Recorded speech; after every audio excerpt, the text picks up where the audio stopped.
Sham Sharadava Nalalida Loka Tranaya Karuna Gana Ganatam Sham Sharadava Nalalida Loka Tranaya Karuna Gana Ganatam Prapta Sakalyana Gurana Vasa Vande Gurashi Charana Vrindam Prapta Sakalyana Gurana Vasa Vande Gurashi Charana Vande Gurashi Charana Vrindam Vande Gurashi Charana Vrindam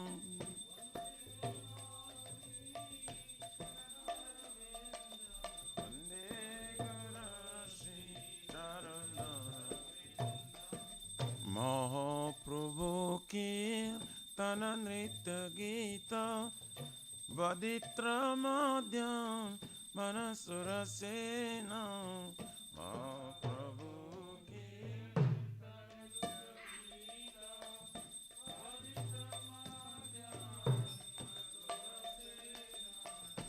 Romanchakam Pastru Taranga Bhajo Vande Gurashi Charana Vrindam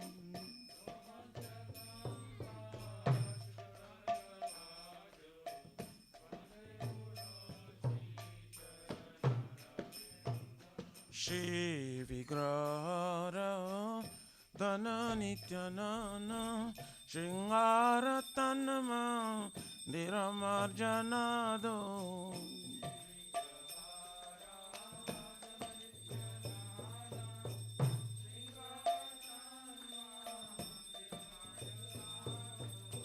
Juktasya Bhaktamsya Neyunjatabde Vande Gurashi Charana Vrindam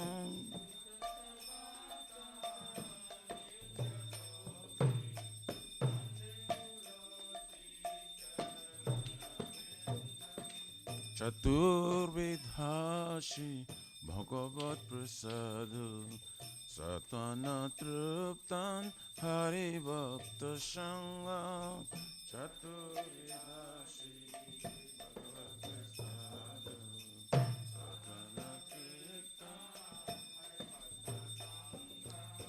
Kritaiva Trupti Bhajata Shadeva Vande Gurashi Charana Vrindam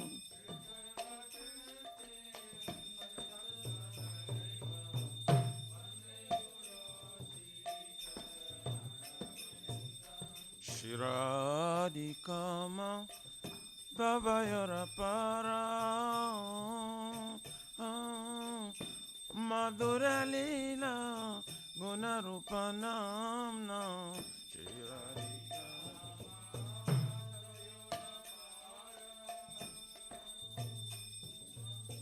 Madhura Lila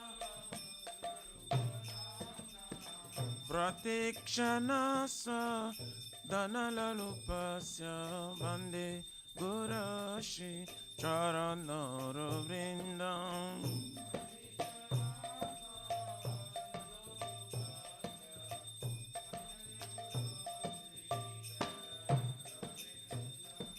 Ne kunjayuno ratikari siddhai Jajali viri joktir apekshaniya Ne kunjayuno ratikari siddhai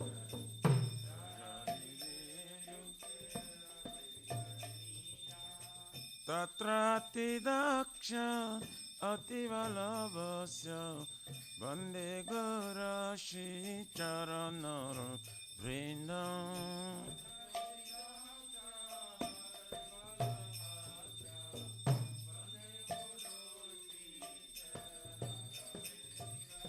सच्चाधरितेन समस्तशास्त्रे रुक्तास्ततव गतैव सर्वे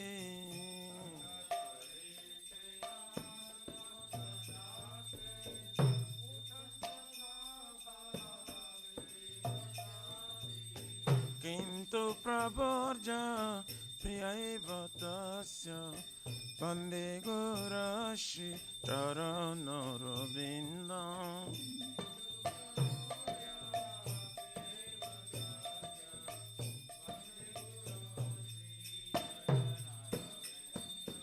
यस्य प्रसादात् भगवत्प्रसादो यस्य प्रसादं नागति कुतपि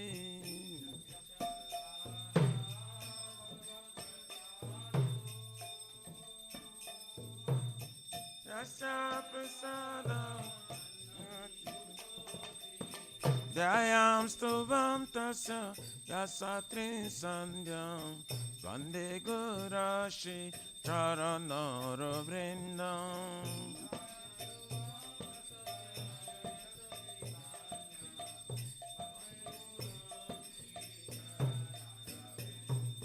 ध्यायां स्तुवं तस्य यस्य त्रिसन्ध्यं वन्दे गुरश्री चरणरविन्दम्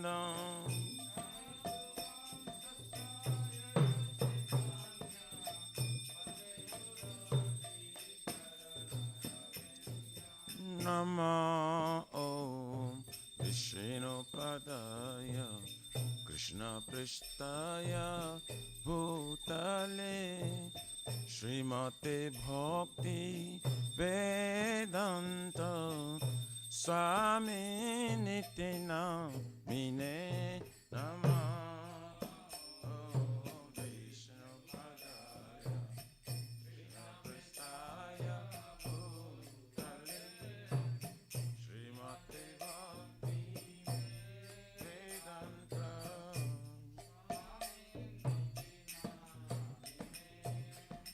नमस्ते सरस्वते देवे गौरवाणी प्रचारिणे निर्विशेष शून्यवादी पाश्चात्यदेशतारिणे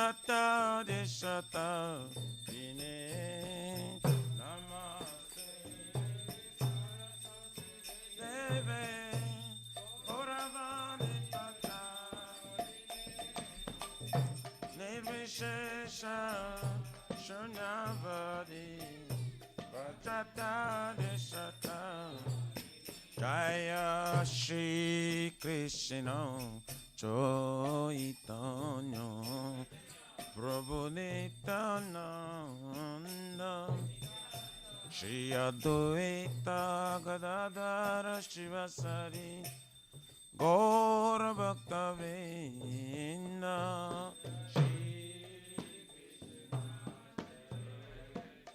चैतन्य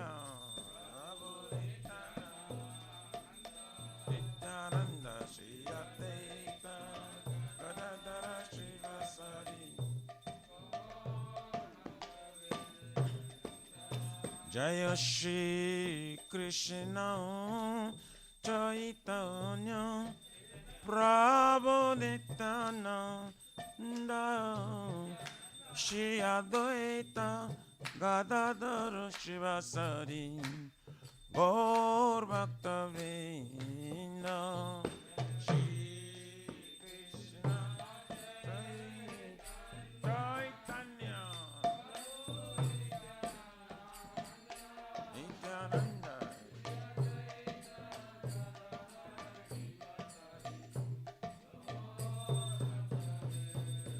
जय श्री कृष्ण चैतन्य प्रभु नित्यानंद श्री अद्वैत गदाधर शिवासादि गौर भक्तवृंद Shri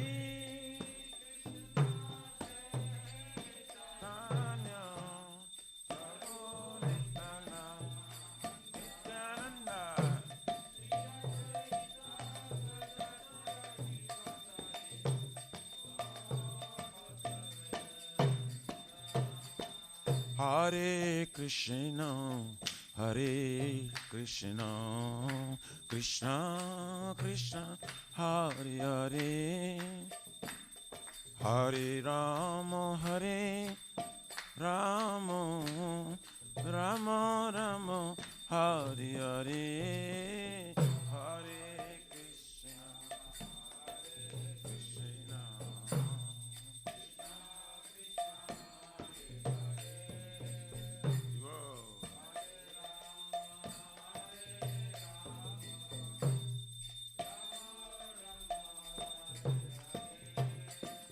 Hare Krishna, Hare Krishna, Krishna Krishna, Hare Hare, Hare Rama, Hare Rama, Rama Rama, Hare Hare.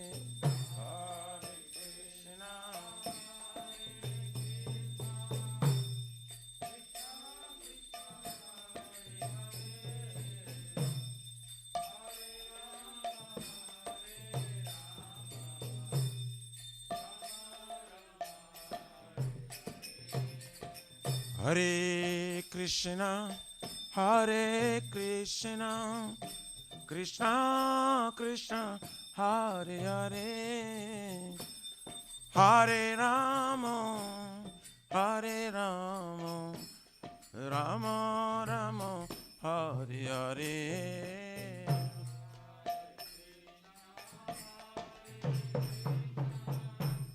Krishna Krishna, Hare Hare, Hare Rama, Hare Rama, Rama Rama, Hare Krishna, Hare Krishna, Krishna Krishna, Hare Hare, Hare Rama, Hare Rama, Rama Rama, Hare Hare.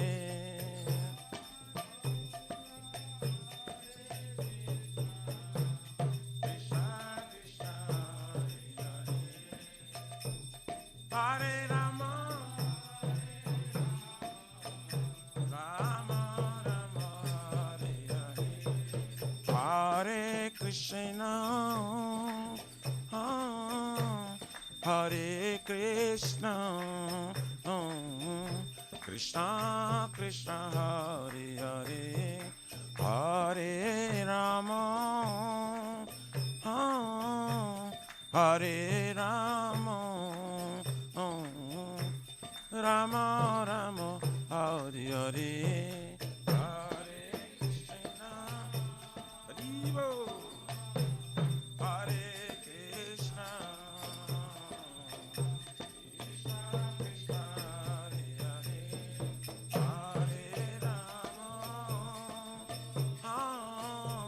Hare Rama, Rama Rama, Hariyaraya Namah, Krishna Jadavaya Namah, Jadavaya Madhavaya Keshavaya Namah,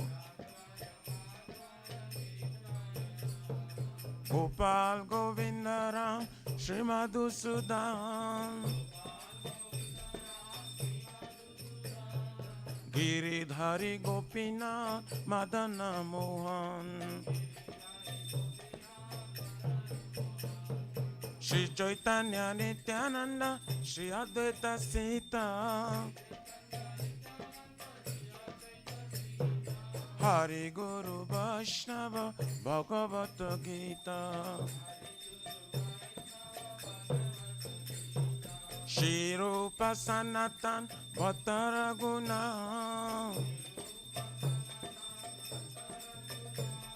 Shri Jiva Gopala Bhatta Dasaraguna, Hare Krishna, Hare Krishna, Krishna Krishna, Hare Hare, Hare Rama, Hare Rama, Rama Rama, Hare Hare, Hare Krishna,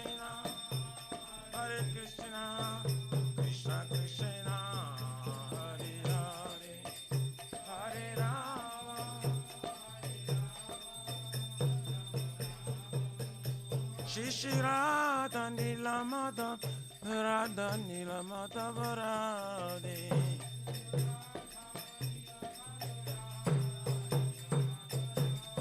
Jaya Jagannath Jaya Baladeva Jaya Subhadrama Jaya Sudarshan Chakra.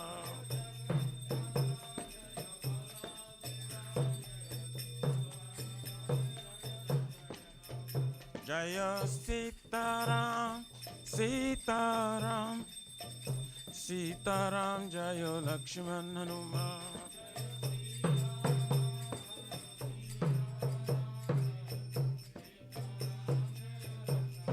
Jaya Lakshmi Narasingha Lakshmi Narasingha Jaya Lakshmi Narasingha Jaya Prahlad Maharaj.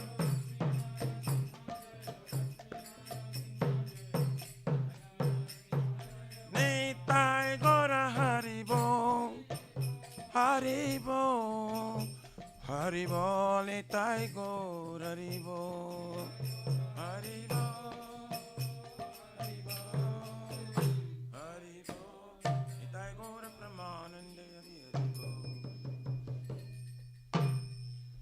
Jai Om Vishnu Paraparamhansa Prabhupada Jagacharya Sutra Sarashishi Maharaj Divine Grace Abhacharmina Bhakti Vedanta Swami Maharaj Srila Prabhupada Ki Jai ISKCON Pratishta Viviti Samstapakacharya Vaishnav Siramani Patita Pavana Srila Prabhupada Maharaj Ki Jai Shri Gauriya Guru Varga Patita Udhara Ki Jai Shri Rupa Sanatana Bhatta Raghunatha Shri Jiva Gopala Bhatta Dasa Guna Satguru Swami Prabhu Ki Jai Namacharya Srila Haridas Thakur Ji Ki Jai Ananta Kuri Vaishnavrinda Ki Jai Prem Se Kaho Se Krishna Chaitanya Prabhu Nityananda Shri Advaita Gadadhar Shivasari Gaur Bhaktavrinda Ki Jai Jai Param Dayal Se Nityananda Prabhu Ki Jai Jai Premanama Sankirtanika Janaka Prema Purushottama Shri Sachinandana Shriman Gauranga Chaitanya Mahaprabhu Gaura Hari Mavrana Avatar Ki Jai Golokera Pramadhana Harinam Sankirtan Jagya Ki Jai Juga Dharma Hare Krishna Mahamantra Ki Jai Brihad Nidanga Transcendental Book Distribution Seva Ki Jai Shri Radha Krishna Gopakutna Radha Kun Samakunda Giriraj Govardhan Ki Jai Shri Brajapim Vrindavan Mathurudam Ki Jai The Lordship Shri Radha Nilamadhava Ki Jai Shri Maya Punapati Eka Chakradham Ki Jai Paramakurun Shri Gaur Nitai Ki Jai Shri Purushottama Kitra Jagannath Puri Dham Ki Jai Shri Jagannath Swami Baladev Prabhu Smaspadra Devi Sudarshan Chakravartin Ki Jai Sitaram Lakshman Bhakta Hanuman Ji Ki Jai Bhakti Sarva Viknam Vinashana Karni Shingare Bhagwan Ki Jai Jaganga Mai Jamuna Mai Ki Jai Tulsi Maharani Vrindi Devi Bhakti Devi Ki Jai Shri Mati Radharani Ki Jai Samaveta Bhakta Vrindi Ki Jai Nitai Gaurari Pramanandi Haribo. All glory to the Assembly bodies. All glory to the Assembly bodies. All glory to the Assembly bodies. All glories, all glories, all glories to Shri Shri Guru Shri Gauranga. Tai Gaurari Pramanandi.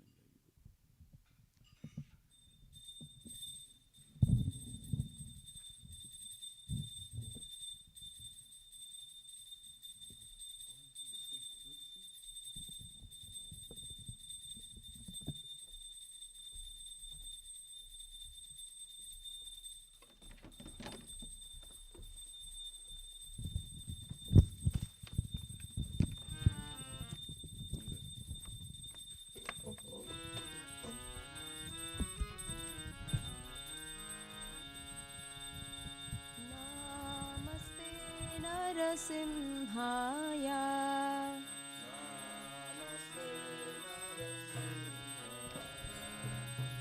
Namaste Narasimhaya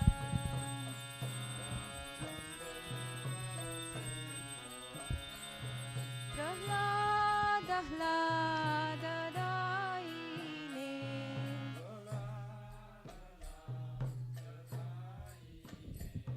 Hiranyakashipurvakshaha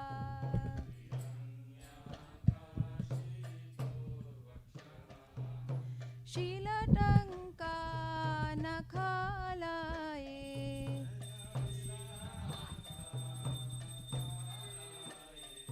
Ito Narsimha Parato Narsimha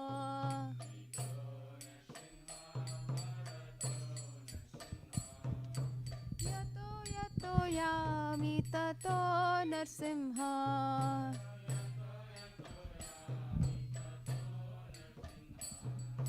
बहिर्नरसिंह हृदये नरसिंह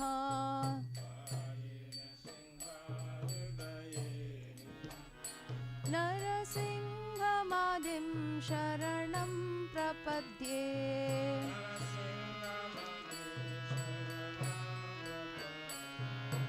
तव करकमलवरेणखम् अद्भुतशृङ्गं दलिता हिरण्यकशिपु तनुभृङ्गं केशवधृता नरहरिरूपा जय जगदीश हरे जय जगदीश हरे जय जगदीश हरे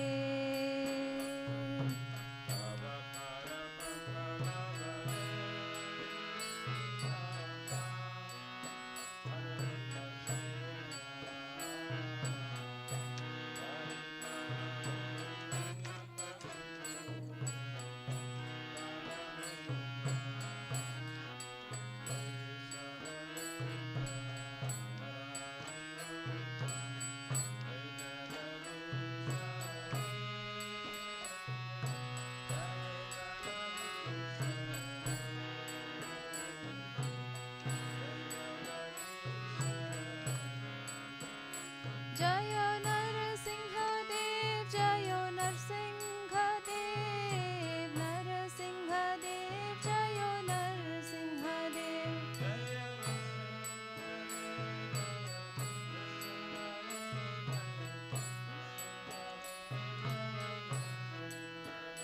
जय प्रहलाद महाराज जय प्रहलाद महाराज प्रहलाद महाराज जय प्रहलाद महाराज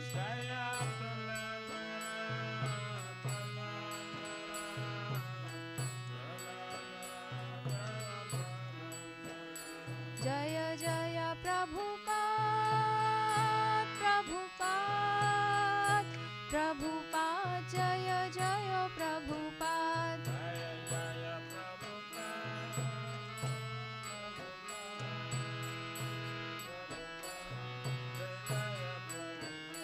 जय जय गुरुदेव गुरुदेव गुरुदेव जय जय गुरुदेव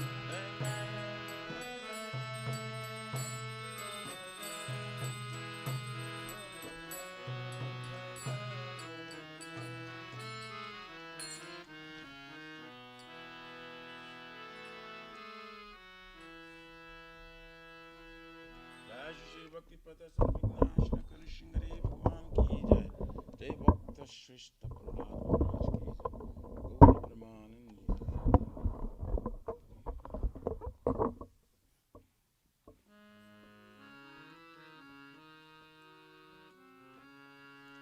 श्री वृंदाई तुलसी बाई प्रिय केशव सत्य विष्णु भक्ति प्रादे देवी सतवताय नमो नमः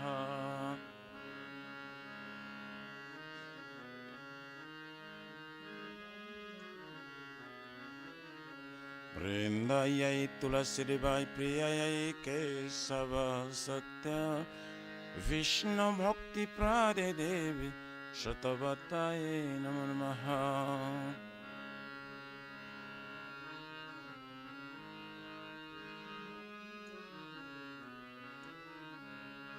वृंदाय तुलसी देवाय प्रियाय केशव सत्य विष्णु भक्ति प्रादे देवी सतवताय नमो नमः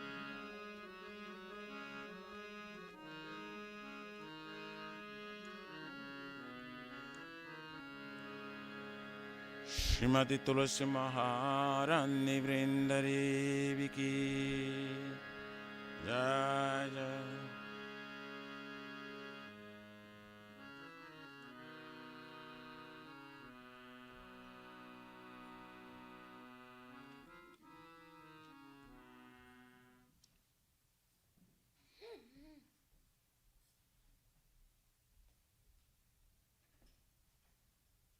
sing. Tulsi, remove your mask, please.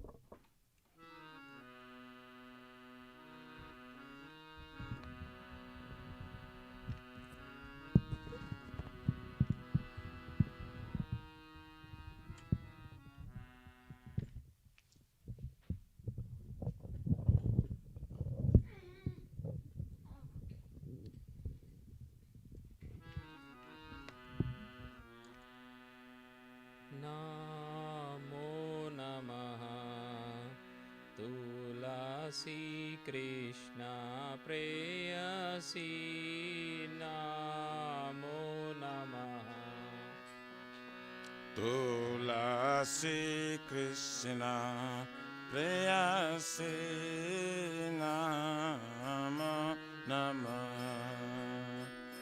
Tulasi Krishna Preyasi Namo Namaha Tulasi Krishna Preyasi Namo Namah. Radha Krishna Seva Pavo Yei Abhilashi Radha Krishna Seva Pavam Eyavilasi. Radha Krishna Seva Pavo Yei Abhilashi Radha Krishna Seva Pavam Eyavilasi. Je tomara charanaloy tara vancha purna hoy Jito Mara Sharanala Taravancha Purnas kripa kori koro tare vrindavana basi Tumi Kripa Kori Karatare Vrindavanavasi. Moraiya Bilas Bilas Kunjariyas Moraya Vilas Kunje Diyava Nayane Bosada Jugala Ruparasi Minayane Devasada Jugala Ruparasi. Nivedana dharau sakiranu gata koro Nivedana Dara Sakirano Gata Koro Seva adhikara diye koro nijadasi Sevayadi Koro Diye Koro Nijadasi. Namora hoy Dina Krishna Das Ko Enamora. Shri Radha Govinda Preme Sada Jena Basi Shri Radha Govinda Preme Sadayena Vasi. Shri Radha Govinda Preme Sada Jena Basi Shri Radha Govinda Preme Sadayena Vasi. Yani Kani Cha Papani Brahmahatyadikani Cha Tani Tani Pranasyanti Pradakshina Pade Pade Yani Kani Sapapani Brahma Hatari Kanisa Tani Tani Prana Santi Pradakshina Pade Pade यानि कानि च पापानि ब्रह्महत्यादिकानि च तानि तानि प्रणश्यन्ति प्रदक्षिणपादे पदे यानि कानि च पापानि ब्रह्महत्यादिकानि च तानि तानि प्रणश्यन्ति प्रदक्षिणपादे पदे यानि कानि च पापानि ब्रह्महत्यादिकानि च तानि तानि प्रणश्यन्ति प्रदक्षिणपादे पदे यानि कानि च पापानि ब्रह्महत्यादिकानि च तानि तानि प्रणश्यन्ति प्रदक्षिणपादे पदे Hare Krishna Krishna Krishna Hare Hare Hare Rama Rama Rama Hare Hare Hare Krishna Krishna Krishna Hare Hare Hare Rama Rama Rama Hare Hare Hare Krishna Krishna Krishna Hare Hare Hare Rama Rama Rama Hare Hare Hare Krishna Krishna Krishna Hare Hare Hare Rama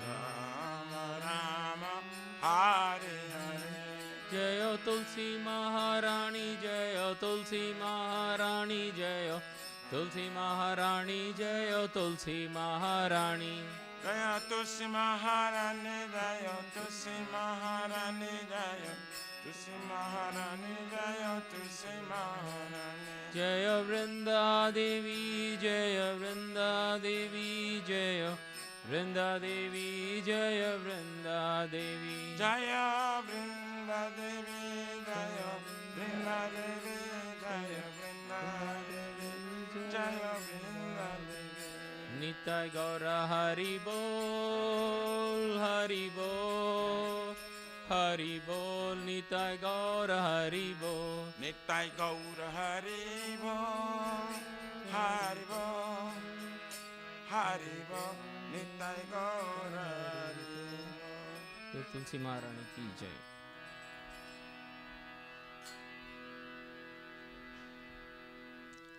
Shri Vrindai Tulasi Devai Priyaye Kesava Satya Vishnu Bhakti Praridevi Satavataye Namo Namaha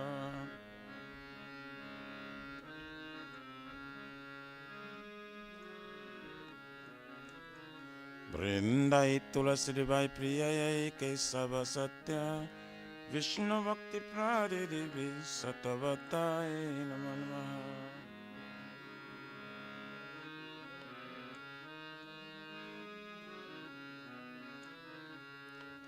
Vrindayai Tulasi Devai Priyayai Kesava Satya Vishnu Bhakti Praridevi Satavataye Namo Namaha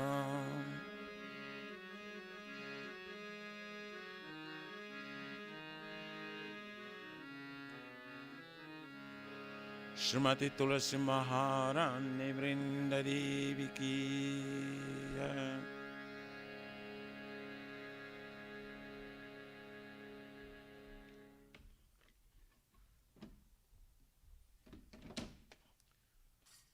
Oh Tulasi, beloved Krishna, I bow before you again and again My desire to obtain the service of Shri Radha and Krishna. Whoever takes shelter of you has wishes fulfilled. Bestow your mercy upon him, you make him resident of Vrindavan. My desire is that you also give me a residence in pleasure groves of Shri Vrindavan Dham. Thus within my vision, I will always behold the beautiful pastimes of Radha and Krishna. I beg you to make me a follower of Kavi damsels of Raj. Please give me the privilege of devotional service and make me your unmet servant. This very fallen and lowly servant of Krishna praise. May I always stream love Shri Radha and Govinda. Shri Mati Tulsi Maharani Brindi Devi Ki Jai. Namaskar.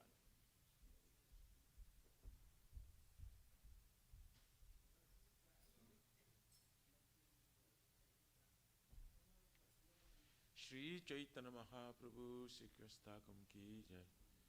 Chaito Darpanam Ajanam Bhavamadavangi Nivapanam Shri Akari Vachandrika Vitaranam Vidya Badhu Jeevanam Anandam Buddhi Vardhanam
Darshanad marmahatam karotuva Jatatata vidadatulam pato matpranatastu saivana parava Hare Krishna Krishna Krishna Hare Hare Hare Rama Rama Rama Hare Hare Shri Chaitanya Mahaprabhu Shri Krishna Ki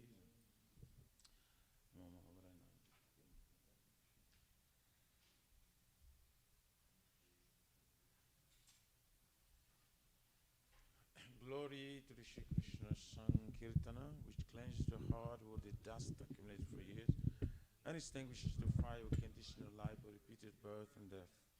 This Sankirtan moment is the prime benediction for humanity at large because it spreads the rays of the benediction moon. It is the life of all transcendental knowledge. It increases the ocean of transcendental bliss and enables us to fully taste the nectar for which we are always anxious. O my Lord, your holy name alone can render all benediction to living beings. And thus you have hundreds and millions of names like Krishna and Govinda. In these transcendental names you have invested with your transcendental energies. There is not even hard and fast rules for chanting these names. O my Lord, out of kindness you enable us to easily approach you by holy names. But I'm so unfortunate that I have no attraction for them. One should chant the holy name of the Lord in a humble state of mind, thinking oneself lower than the straw in the street. One should be more tolerant than a tree, devoid of all sense of false prestige, and should be ready to offer all respect to others. In such state of mind, one can chant the holy name of the Lord constantly. O mighty Lord, I have no desire to accumulate wealth, nor do I desire beautiful women, nor do I want any number of followers. I only want your cause of service birth after birth. O son of Maharaj Nanda Krishna, I am your eternal servitor. Yet somehow or other I have fallen to this ocean of birth and death. Please pick me up from this ocean of death and place me as one of the atoms at your lotus feet. O my Lord, my eyes be decorated with tears of love, flowing constantly when I chant your holy name. When will my voice choke up, and when will the hairs in my body stand on end at the recitation of holy name? Oh, Govinda, feeling your separation, I am considering the moment to be like 12 years or more.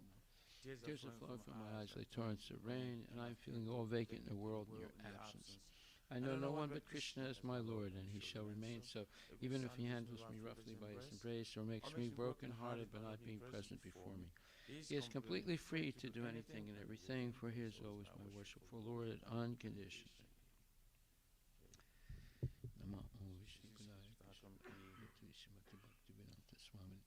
Namaste, Saraswati Devi.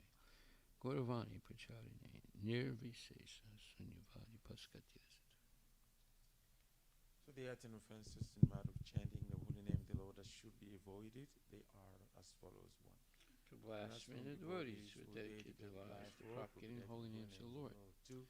Consider the names of the demigods like Lord Shiva or Lord Brahma to be equal to independent names of Lord Vishnu. 3. To disobey the orders of the spiritual master. 4. To blaspheme the Vedic literature or literature in pursuance of the Vedic version. 5. To consider the glories of chanting Hare Krishna as imagination. 6. To give some interpretation on the holy name of the Lord. 7. To commit sinful activities on the strength of chanting the holy name of the Lord. 8. To consider the chanting Hare Krishna as one of the auspicious ritualistic activities which are offered in the Vedas as fruit of activities of karma kanda. 9. To instruct the faithless person about the glories of the holy name. And 10. To not have complete faith in chanting holy names and to maintain material attachments even after understanding so many instructions in this matter. It is also an offense to be inattentive while chanting. Every devotee claims to be a Vaishnava is carefully guard against these 10 offenses. In order to quickly achieve the desired success, Krishna Prema. Now let us offer our most humble obeisances unto all the Vaishnava devotees of the Lord. They are just like desired trees that can fulfill the desires of everyone, and they are full of compassion for the fallen, conditioned souls. Vancha kalpa tarabhyascha, kripa sindhu bhyevacha, patitanam, pavanebhyo vaishnavebhyo namo namaha. Vaishnava Thakur ki jai. Namaha. Srimati Bhakti Vedanta Swami Tinami. Namaste, Saraswati Devi Gauravani Chanani Visesa.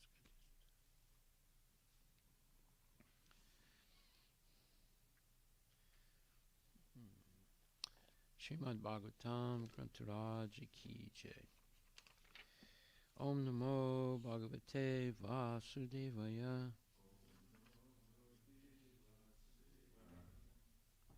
Hare Nama Om Vishnupadaya Krishna Prestaya Putuli Srimati Bhakti Vedanta Swaminiti Namini.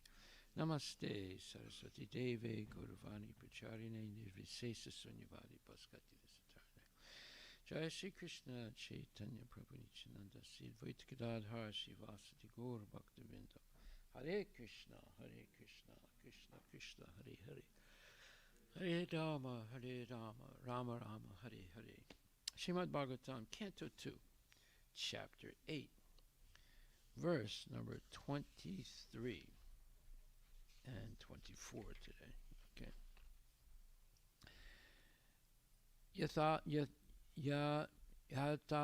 Yahatma Tantra Bhagavan Vikridat Atma Mayaya Visrijava Yata Mayam Udaste Sakshivad Vibhu.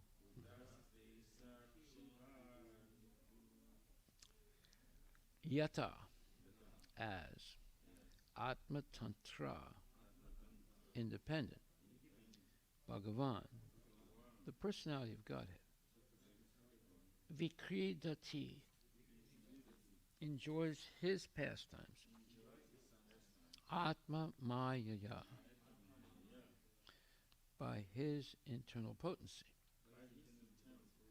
Visrijya, giving up, Va, as also, Yata, as he desires, Mayam, the external potency, Udaste, remains, Sakshivat, just as the witness, Vibhu, the Almighty. Translation by Srila Prabhupada. The independent personality of Godhead enjoys his pastimes by his internal potency, and at the time of annihilation gives them up to the external potency, and he remains a witness to it all. Translation, purport by Srila Prabhupada. Lord Sri Krishna, being the supreme personality of Godhead and fountainhead of all other incarnations, is the only independent person. He enjoys his pastimes by creation as he desires and gives them up to the external energy at the time of annihilation. By his internal potency only, he kills the demon Putana, even though enjoying his pastimes in the lap of his mother Yasoda. And when he desires to leave this world, he creates the pastimes of killing his own family members, Yadu Kula, and remains unaffected by such annihilation. He is the witness of everything that is happening, and yet he has nothing to do with anything. He is independent in every respect. Maharaja Parikshit desired to know more perfectly, for a pure devotee ought to know well. Srila Prabhupada Ki Jai.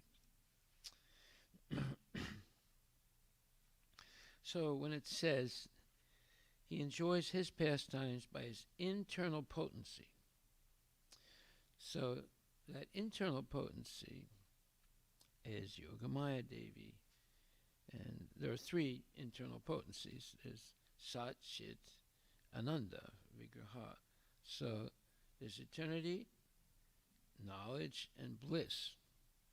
So when it says he enjoys his pastimes by his internal potency, he's talking about his Hladini Shakti, his potency of bliss and ecstatic transcendental pastimes. Now, when it says that at the time of annihilation, he gives them up to the external potency. Well, the external potency is manifest and unmanifest. So, it's the energy, the external potency, or the material nature is eternal, but it goes through these two stages of avyakta and avyakta, or manifest and unmanifest. So when it's unmanifest, everything seems to be annihilated.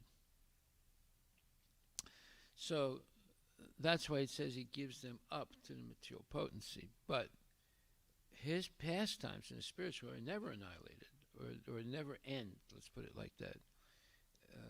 So he never gives them up. He continues them eternally. It's only in the material world that there's a gap or a stop for some time, and then it starts again. So Krishna is not affected by it.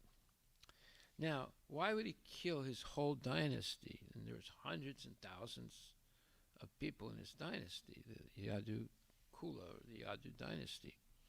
Well, because without the presence of Krishna, it's possible that all his descendants may fall down, because without the presence of Krishna, they could deviate in the material world.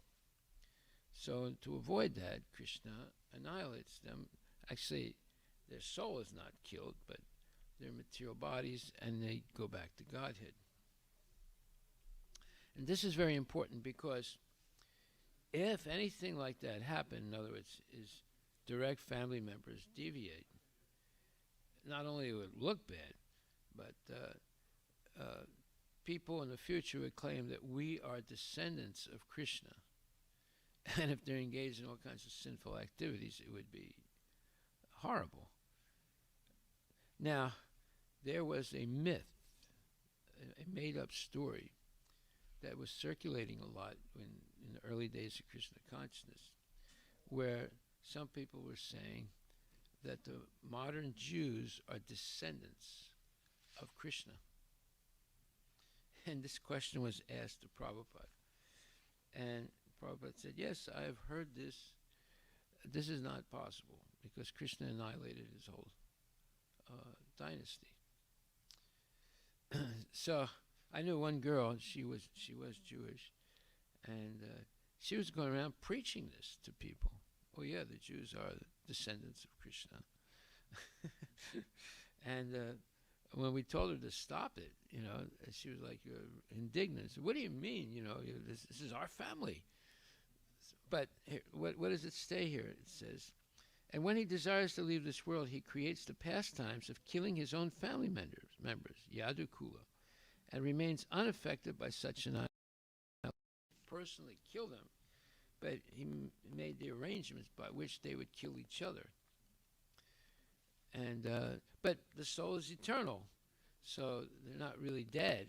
It was just a pastime to bring them back to the spiritual world where they came from, and also not to have any blood descendants in the material world, because that could be very, very negative thing in the future. Because just like this girl is going around saying, "Oh, we're," and she was preaching in public that the Jews are the modern descendants of Krishna.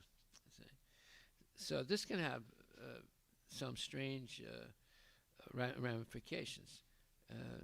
When we'd go out on Sankirtan, one day, a whole group of Muslims were standing around her, and she was explaining how she is Jewish and a Hare Krishna devotee, and the Jews, and there are a lot of Jews in ISKCON, and we're all descendants of Krishna.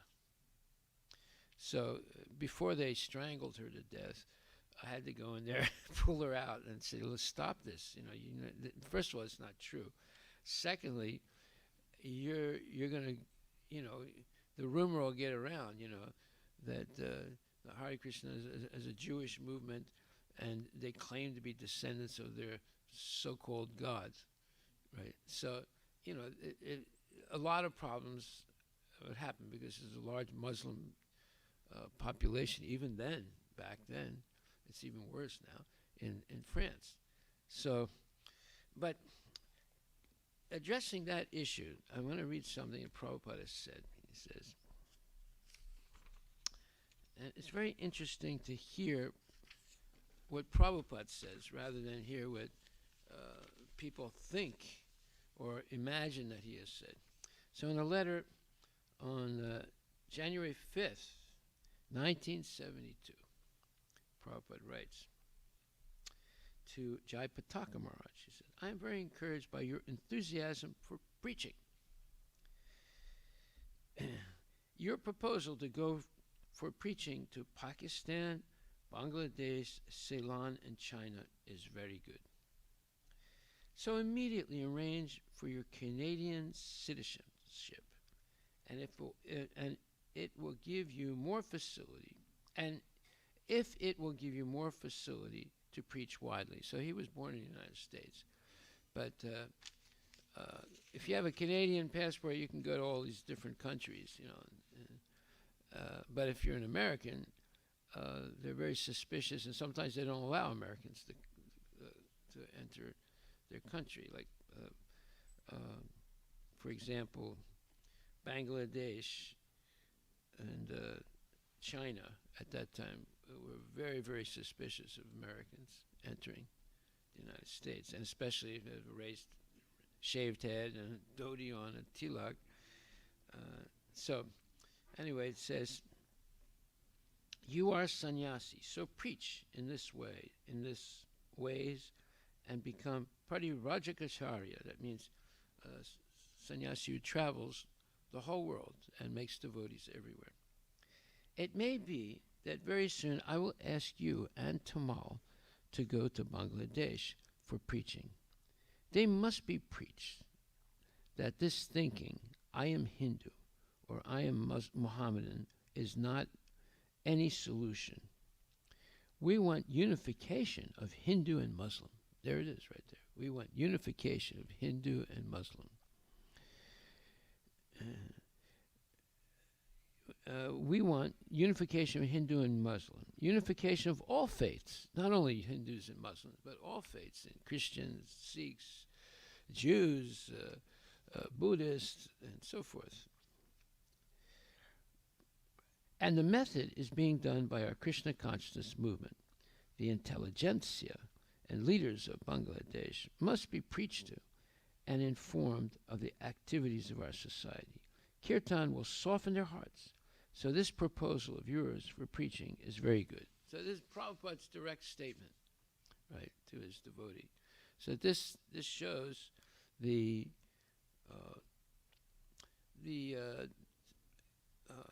merciful understanding of the purpose of preaching. The preaching is to unify people, not to divide them. So what has happened over time, people have become divided by this religion, this political philosophy, that political philosophy. And that hasn't created anything good. It's just made things worse for people in the world, because many times there's war and many innocent people suffer. So because how do you unify people? You help them to develop a consensus idea or a consensus conclusion of what is the goal of life. So what does that mean? Prabhupada mandated that every day there should be at least 2 classes, if not at least 1 class, and especially recommended Srimad Bhagavatam every morning. Not only that, I'm going to read something else that he says that should be carefully heard and understood. He says,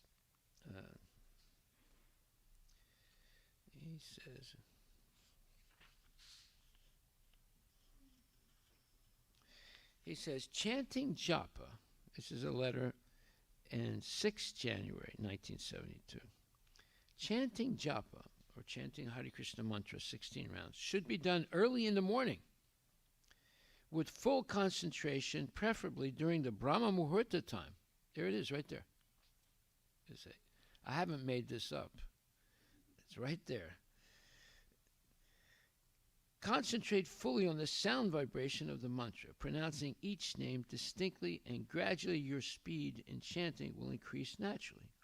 Do not worry so much about chanting fast. Most important is the hearing. A devotee should always be grave and silent, which means that he only discusses topics relating to Krishna consciousness. Yes, spend your time chanting and reading and taking Krishna prasadam, and automatically your tongue will come under control. If you sincerely engage 24 hours daily in devotional service according to the instructions of the spiritual master, chant daily 16 rounds, attend the Arctic ceremony of Lord Krishna, associate with the devotees, and adhere strictly to the regulative principles, then Krishna will reveal himself personally to you. So that's an important statement. And like we were saying yesterday, the 2 things that you have to immediately do in Krishna consciousness is regulate your eating and sleeping, and then also mating and defending, but especially this eating and sleeping, because that's going to determine whether you have energy during the day and mental acuity, mental sharpness, right? You have to eat, as we explained, your last meal should be 5 or 6 o'clock in the afternoon, and you give yourself 4 hours to digest the food, and you take rest, preferably before 10 o'clock at night. So let's see what he says about that. He says,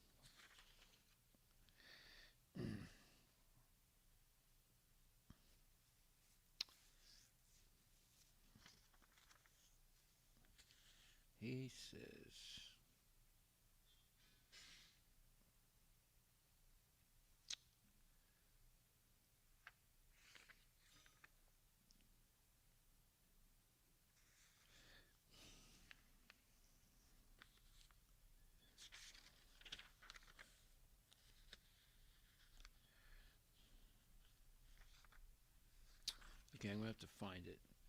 But, all right, we'll come back to that point. Prabhupada also gives instructions on how to raise children. He tells a devotee on 4th January 1972, a devotee named Krishna Brahmani, who I know also personally, she's a very nice lady. He says,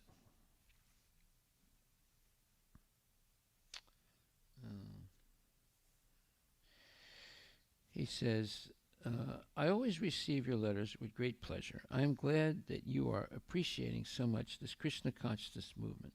Lord Krishna extends his mercy to all living entities, but he is particularly attentive to the needs of his devotees. You are blessed with an advanced devotee husband. You have now 2 nice devotee children, and by Krishna's grace you have taken a genuine spiritual master, meaning himself, meaning Prabhupada. So you are the most fortunate of women because you have been given every opportunity to attain the highest goal of Krishna consciousness in this very lifetime. I offer my blessings to your new child, Manjari Devi Dasi. Have a feast, perform fire yajna, and Bhagavan may offer her a garland. Bhagavan was her husband, and your husband may offer her a garland and announce, our spiritual master has given her this nice name, Manjari Devi Dasi. So now your first duty should be to see your children develop nicely. There is no doubt they are advanced souls, so simply being in the association of their parents and other devotees, they will very quickly make advancement. Okay, so he says your first duty should be to see your children develop nicely, and he means spiritually in Krishna consciousness. So that was Prabhupada's purpose. That women, especially who are married and have children, they should really spend time making sure that their children grow up to be children, to be devotees. Why? Because the husband has to work, and the wife, her work should be to make sure the children are progressing spiritually and the home is conducive to spiritual advancement. Okay, so then another interesting thing he talks about is the importance of book distribution. And he writes a letter on 4th January 1972 to a couple named Vamana Dev and Indira Dasi. He says, I am very glad to hear that our Krishna consciousness movement is meeting with good success already in Oklahoma City. That is predicted by Lord Chaitanya, that in every town and village, Harinama Sankirtan will be well received. It is now an established fact that wherever we go, we will be well received. People are appreciating how pure are our devotees, that they are able to abide by the regulative restrictions. Even in your country, where sinful activities are the common practice, he's talking about the United States, nevertheless, people are respecting the fact that we, meaning Krishna conscious devotees, are able to follow these principles while they themselves cannot. What principles he's talking about? The principles that one promises to follow at initiation. No meat eating, no fish, no eggs, no chicken, no nothing, no meat. No gambling or speculation. No illicit activities outside of marriage. And even in marriage, procreating children is the only real purpose of sexual union. And then, and lastly, only eat prasadam, or food that has been offered first, and vegetarian food that's been offered first to Krishna with love and devotion, and then offered back as his prasadam, or his mercy. So that's what he's talking about. He says, so stick very strictly to these principles and chant regularly, daily, 16 rounds, and you will always remain in the topmost position. Have nice deity program. Always have lots of kirtan. Serve ample prasadam very sumptuously. See, Prabhupada wanted the prasadam to be very sumptuous and people will take it to their full satisfaction and grow spiritually by chanting, dancing, and feasting, and then hearing classes on Bhagavad Gita and Srimad Bhagavatam, and serve ample prasadam very sumptuously, and speak something from my books. If this is done in every center, our movement will very soon become the world religion, as has now been predicted by one prominent Japanese philosopher in a newspaper here. He was in Japan at that time. I have been very encouraged by reports of how the books are being sold. So how is the book distribution going on in Oklahoma City? Actually, we have opened our centers to facilitate the spreading of our literatures to as many people as possible. So please give emphasis to this program and try and introduce my books in all the schools, colleges, libraries, and bookstores. Just now, Kurandar has gone to Japan to negotiate for the printing of so many books, including softback Krishna book, Bhagavad Gita will soon be out. It says, including the softback Krishna book. Next sentence. Bhagavad Gita will also be out soon. So let us try and see that everyone we meet must go away with at least some Krishna conscious literature, and our movement will spread very quickly. There you go. So, importance of raising children to be Krishna conscious, and how to organize a temple. The temple should always have sumptuous prasadam and great, quantities, and no one should go away hungry, right? Okay. And he never said sell prasadam. He said it should always be free. Okay. So, and then we want unification of Muslims and Hindus and all religions, all people unified by Krishna consciousness.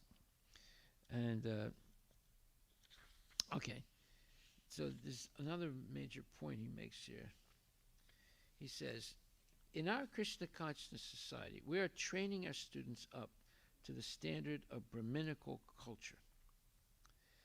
So the great respect we are getting here in India and throughout the rest of the world is due to these restrictions, meaning the rules and regulations, what I just said. Actually, our students have surpassed the category of Brahmin because they are Vaishnavas, which means they are transcendental to all material, to any material position. And Brahmin is a material order of life, part of the Varna Ashrama system. Many times I've been told by other so-called holy men that I should not expect that foreigners will be able to avoid these sinful activities, meaning meat eating, gambling, illicit sex, and so forth. But I have never compromised in any way, and as a result of our sticking strictly to our principles, our position is unique. So now we see the primary, very high level importance given to strictly following the vows of initiation. No meat eating, no gambling, no illicit sex, no intoxication. Always eating prasadam, always chanting, minimum 16 rounds, and preferably in the Brahma Muhurta period, before Aarti in the morning. So to do that, you have to organize your eating and sleeping in a very, let's say, systematic way. And you train your body to eat at a certain time and to sleep at a certain time and wake up at a certain time. You can train your body to do that. If you control your eating and take rest earlier, you automatically wake up. You don't need an alarm clock. You don't need a cockle-doodle-doo rooster, in your backyard or in your house. You'll naturally wake up.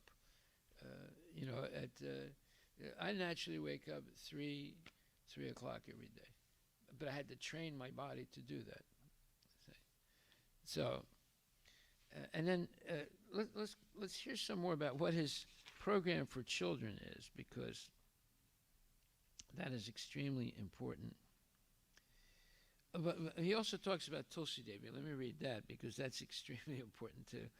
In a letter on January 6, 1972, so all these letters are in a 5 or 10 day period in 1972 because the movement was beginning to expand, so he had to instruct his disciples not to deviate. And if they just stick to the program, then they will be successful. That's what he's saying. You just stick to the program, and the fact that you are following these 4 regulative principles makes you more than a brahmana. See? So in a letter, the 6th January 1972, he says to a devotee named Radha Ballabha Das, "Please accept my blessings. I beg to acknowledge receipt of your first and second copies of your letter dated December 18, 1971, which were sent to Bombay and then to Madras respectfully. I am very glad to know that you are seriously taking to Srimati Tulsi Devi worship. Tulsi Devi is a pure devotee of Krishna, and she should be treated with the same respect given to all Krishna's pure devotees. Simply by worshiping her faithfully, a devotee can get himself or herself free from all material miseries." Whoa. Wait a minute. Simply by worshiping Tulsi Devi, we're worshiping every morning, right? You can become free of all material miseries. See, it's how important this is. Simply worshiping her faithfully, a devotee can get himself free from all material miseries. In the Nectar of Devotion, I have given 2 verses from the Skanda Purana, one of which is the following. Tulsi is auspicious in all respects. Simply by seeing, simply by touching, simply by remembering, simply by praying to, simply by bowing down before, simply by hearing about, or simply by sowing the tree, sowing the seed to grow the tree, there is always auspiciousness. Anyone who comes in touch with the Tulsi tree in the above-mentioned ways lives eternally in the Vaikuntha world. Whoa! This is how important worshiping Tulsi is. Now, people that come here, first time or second time, when they see us worshiping Tulsi, they think, oh, this is so wonderful, they're worshiping marijuana. No, it's not marijuana. They think we're actually worshiping marijuana. So before, when we had a little house here, in the back of the house we had a shed, and in that shed we had Tulsi, and we always had these grow lights there. Several times the police came at night and knocked on the door, and they thought we were growing marijuana. We had to explain it. It's not. Come and take a look. I said, you can come and take a look. We're not growing marijuana here. These are holy plants called Tulsi, and they examined them. They examined them. So you see, Tulsi is exceptional. Whatever Prabhupada asked us to do is not only is traditional, but it's exceptionally important for becoming advanced spiritually. So he says, I do not know who has, he says, so we should always endeavor after becoming a servant of Tulsi Devi. I do not know who has taught you that part of a Tulsi plant may be cut off and then replanted. From the Tulsi plant, you can cut off only leaves for offering them to Krishna, never for cutting and planting. That is an offense. The manjaris, seeds, can be offered in water, and it makes the water fragrant and tasteful. And the manjaris can be planted for growing new Tulsi plants. Yes, the prayer you have enclosed is bona fide. Tulsi Devi never goes back to Godhead. She is always with Godhead. She is a pure devotee, and thus she has appeared on this planet to render service to Krishna by being offered in all temples throughout the world, by being offered up to the lotus feet of Krishna. Because Krishna doesn't accept an offering without Tulsi plant or leaf or branch touching her, touching the food. Okay, so these are all very interesting points, and he's making them in a series of in less than 10 days. Now, there's still another point I want to get to.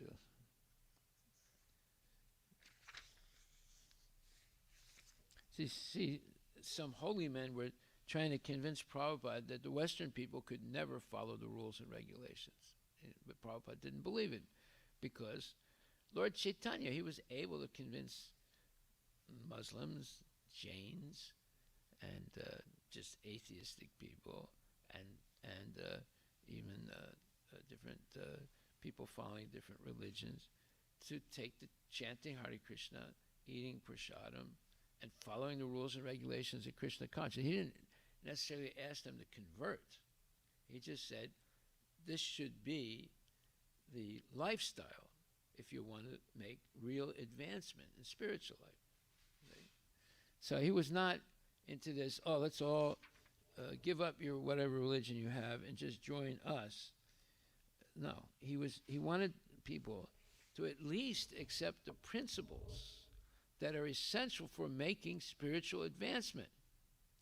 So whether you're a Muslim or you're a Christian or you're a Jew or you're an atheist or you're a Sikh or you're a Jain or you're a Buddhist or whatever you are, if you follow these rules and regulations and eat only prasadam and chant Hare Krishna, you're going to make tangible spiritual progress. Okay. So, and then Prabhupada makes another point.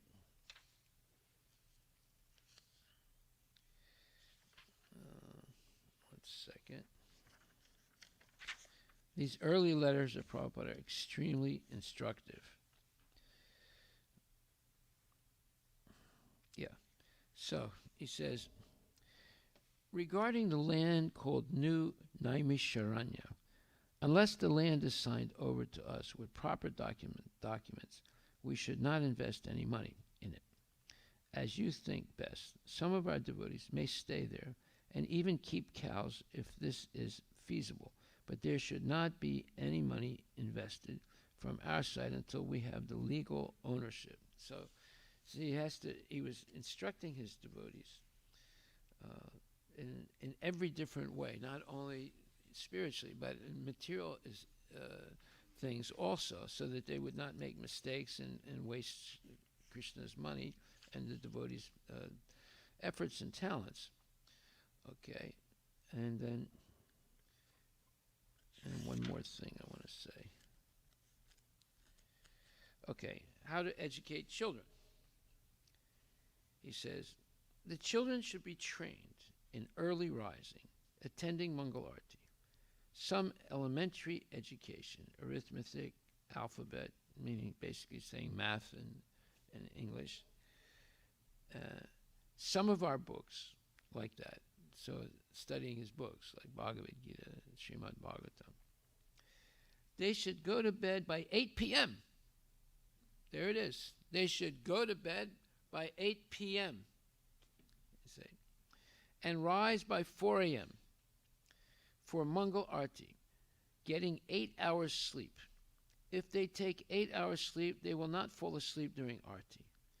When they get up, they should wash with a little warm water, at least 3 times face wash. They may sleep 1 hour in the afternoon, and there is no harm. Encourage them to chant as much japa as possible, but there is no question of force or punishment. Okay? No question of force or punishment. If there is need, you may shake your finger at them, but never physical punishment is allowed. Try as far as possible to discipline them with love and affection so that they develop a taste for austerity of life and think it great fun to serve Krishna in many ways. Rising early and Mangala Aarti. This is enough austerity. Besides that, let them learn something, chant, dance, eat as much prasadam as they like. And do not mind if they have playful nature. Let them also play and run. That is natural. It is nice if they eat often. If children overeat, it doesn't matter. That is no mistake. Well, if they overeat and play on the computer all day long, that's a big mistake because they'll get fat by doing that. But if they eat a lot and are running around and having fun and learning things and so forth, there's nothing wrong with that. Okay. Boys and girls should be educated separately. Boys and girls should be educated separately. Please keep me informed of your progress there, and if you have any further questions, hoping this will meet you in good health. Wow, just see how precise Prabhupada is, right? No one can say, "Well, I didn't know."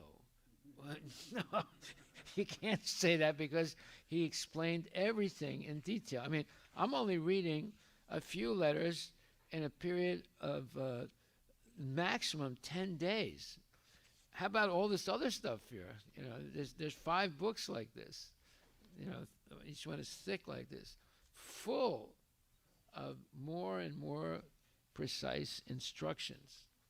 So no one can say, "I didn't know." The knowledge is there. The question is, are we going to be regulated to hear it? That's the only question. Otherwise, all knowledge has already been explained by Srila Prabhupada and the Acharyas. Okay, so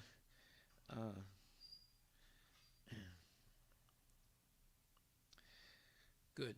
All right, so now coming back to the next verse, which is text 24, Canto 2, Chapter 8, text 24.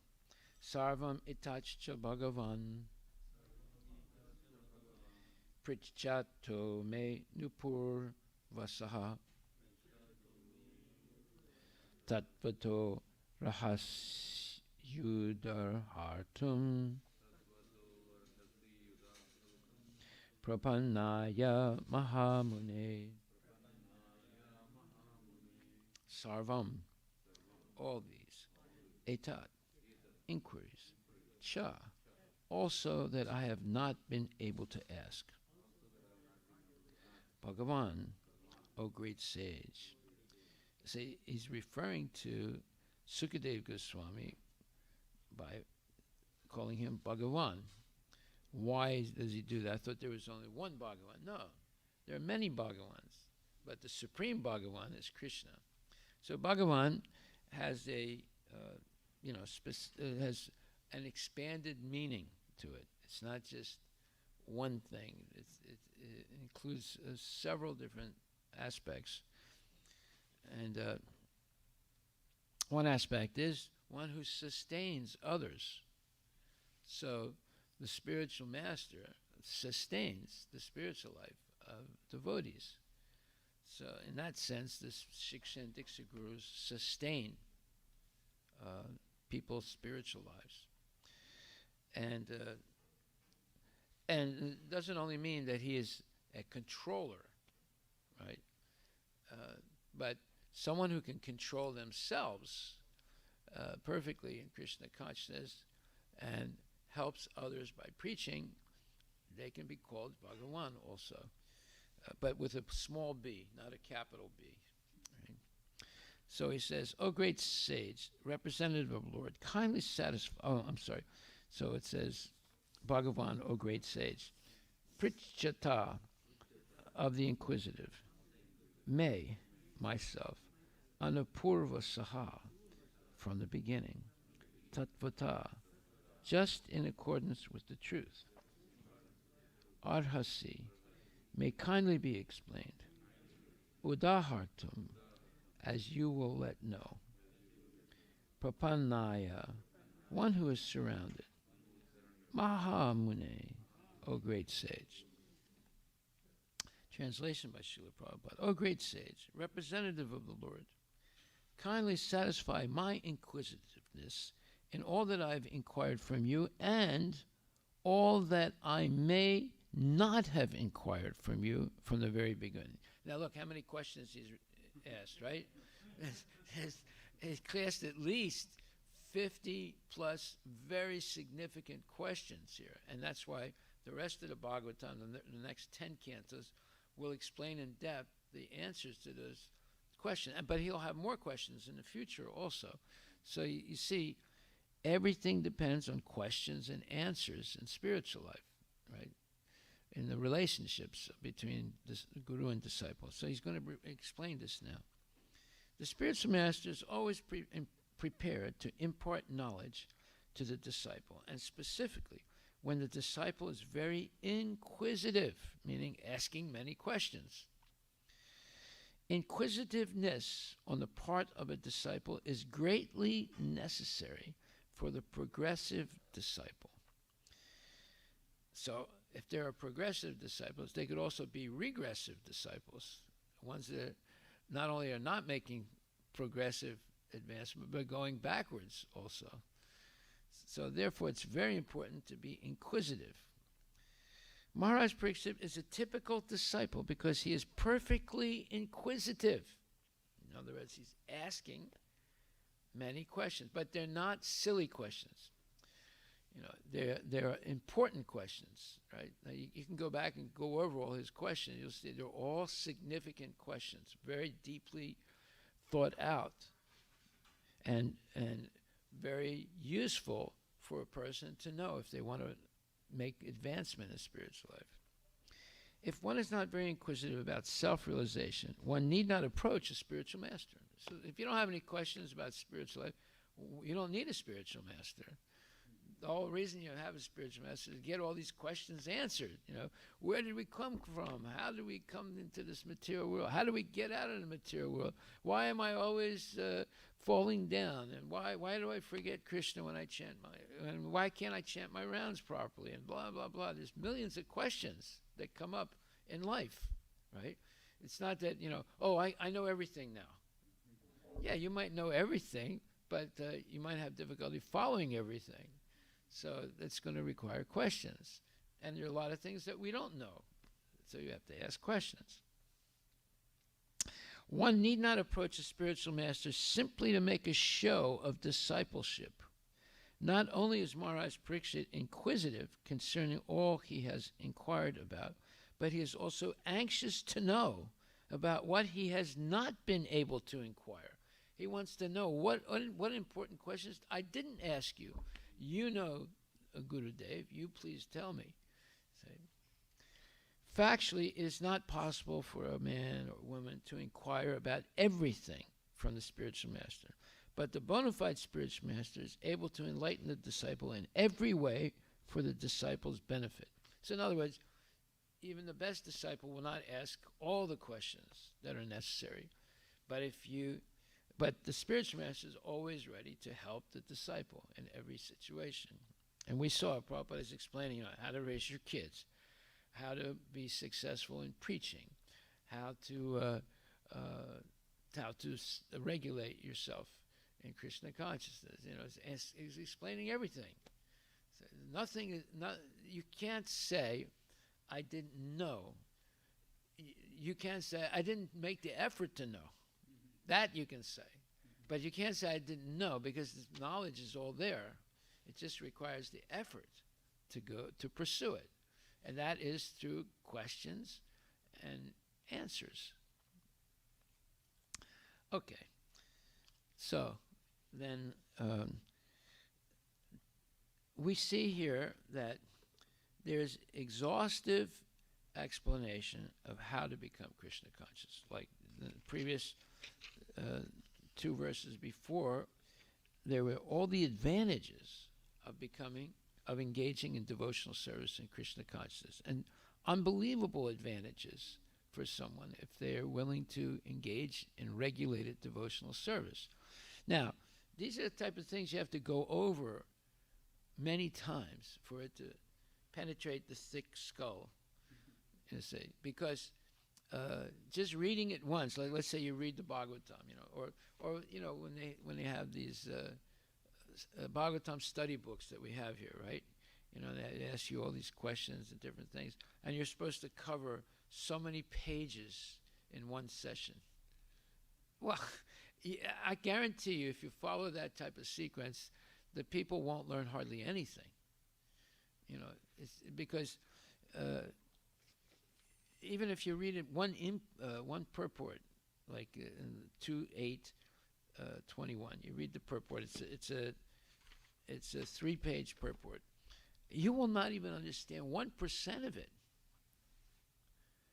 because you don't realize how profound it is.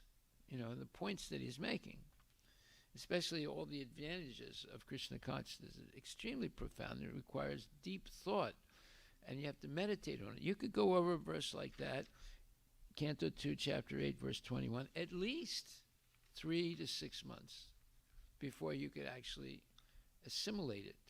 I'm not exaggerating. This is very transformative. Yes. Whereas the other one is just informative. We're getting some information, but we're not able to apply. We're not able to actionate it, put it in practical activity. Yeah. Yes, because it's these are life-changing points, and we might not be amenable to changing our life so dramatically. So that's why when a person joins a temple and 24 hours a day they're in the temple, and they're under regulations, and you have a temple president and temple commander, that making sure that you are engaged 24 hours a day, then you make very fast spiritual advancement, right? But even people in that situation can fall down because of the strict regulation, right? Therefore, even the Christians, and they have these monasteries where 24 hours a day the nuns and the priests are engaged in prayer and spiritual activities, and it's very strict. So we have our temples also, but we don't deny anyone the opportunity to make advancement, whether it's slow advancement, medium, fast advancement, or very fast advancement. It's up to the people themselves, right? But everyone can make advancement in Krishna consciousness. Doesn't matter, you're married, you have a house, you have a job. Everyone can make spiritual advancement if they're willing to do the basic things, which is regulate your eating and sleeping and mating and defending according to the rules of Krishna consciousness, whether you live at home or you live in a temple, and regularly attend classes and do service in the temple in your spare time.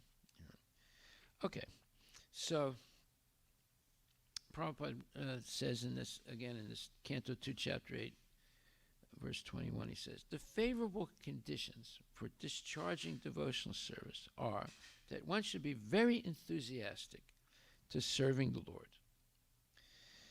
So when we have, our Thanksgiving dinner, many people are enthusiastic to come. Like we saw last night. How many people were here?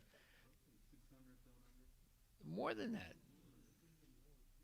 There were more than that, right? And why? Did we say, oh, we're going to do Tulsi Shalagram Vivah? No, we didn't have. Well, I mean, we had a good crowd for that. I would say maybe 400 people at the most. But last night's crowd was far more. Why? Because we had what? Special prasadam.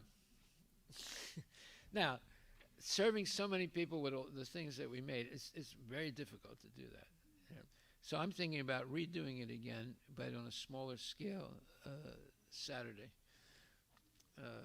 because this is a holiday season, right? So we better celebrate. Right? And what better way to celebrate than chanting and dancing and feasting, right?